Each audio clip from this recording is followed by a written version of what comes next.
Collector सभाकक्ष में आपदा प्रबंधन की बैठक हुई, जिसमें नीमच विधायक दिलीप सिंह परिहार, मनासा विधायक माधव मारू, कलेक्टर मयंक अग्रवाल, जिला पंचायत सीईओ भव्य मित्तल सहित कई अधिकारी कर्मचारी शामिल हुए।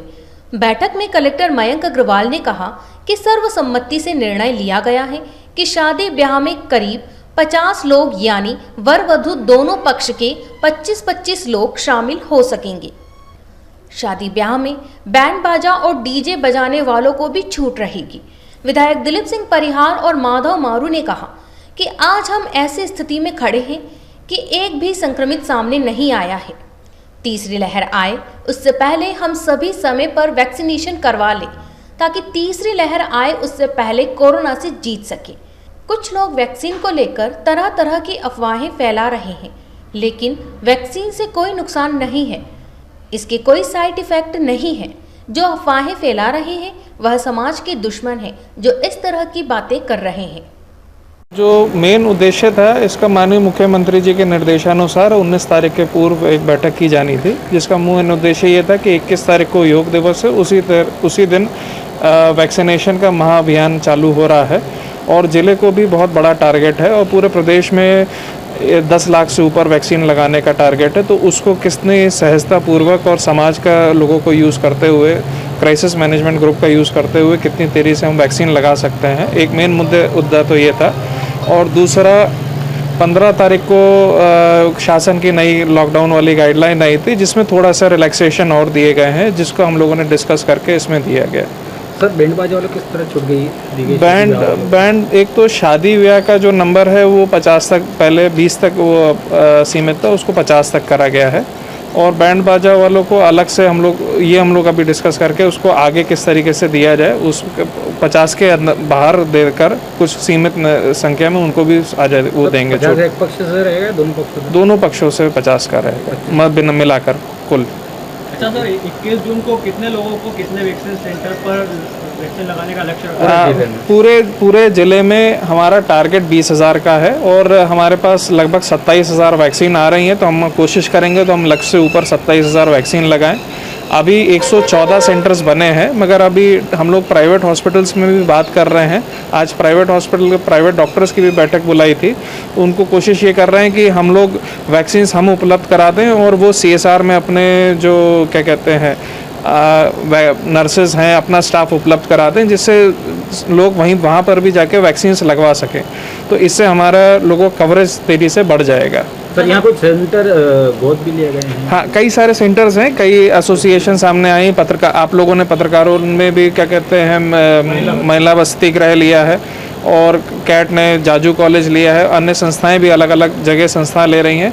उसका ये है कि वैक्सीनेशन तो हम लोग प्रोवाइड करते हैं, बट आने जाने की व्यवस्था होती है, लोगों को ठहरने के साथ में व्यवस्था रहती है, वो सब अन्य संस्थाओं की वजह से हो जाता है। इससे समाज के सभी लोगों का जो सहभागिता रहती है उससे बढ़िया रहता है तेजी से। पूरा अभियान है, टीकाकरण महाअभियान 21 जून से 29 जून तक चलेगा। इस दौरान क्या पूरे नीमच जिले के लोगों को वैक्सीन लग जाएगी या जो लोग बचेंगे उनके लिए बाद में होगा? नहीं, देखिए हमारे पास लगभग हमारे को इनिशियली जो वैक्सीन दी गई थी करीब 48,000 वैक्सीन दी गई थी इस पूरे अभियान के लिए। अब शासन ने रिवाइज करा है टारगेट को, तो मुझे ये नहीं पता कि 48,000 वैक्सीन आती हैं तो 48,000 वैक्सीन तो पूरे तो नहीं होगा, इसके आगे भी चलेगा और इसमें जुलाई में भी चलेगा।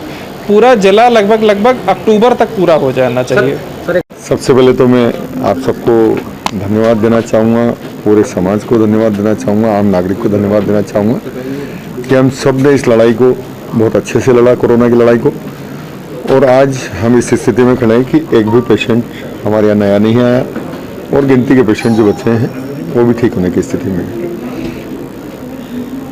अगली जो तैयारी हमारी आज की बैठक में हुई, चूँकि तीसरी लहर आ सकती है, पूरी दुनिया के वैज्ञानिक कह रहे हैं, पूरी दुनिया के डॉक्टर्स कह रहे हैं और हम भी देख रहे हैं कि जिन जिन देशों ने पूरी तैयारी नहीं करी उनके यहाँ तीसरी लहर आ गई।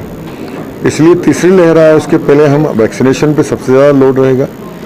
वैक्सीनेशन अगर हमने करा लिया समय पर तो अभी हमने उसके परिणाम देखे इस कोरोना के इस लहर में कि जिनका वैक्सीनेशन हो चुका था उन पर कोरोना का कोई असर नहीं आया और कहीं आया तो बहुत माइल्ड आया है।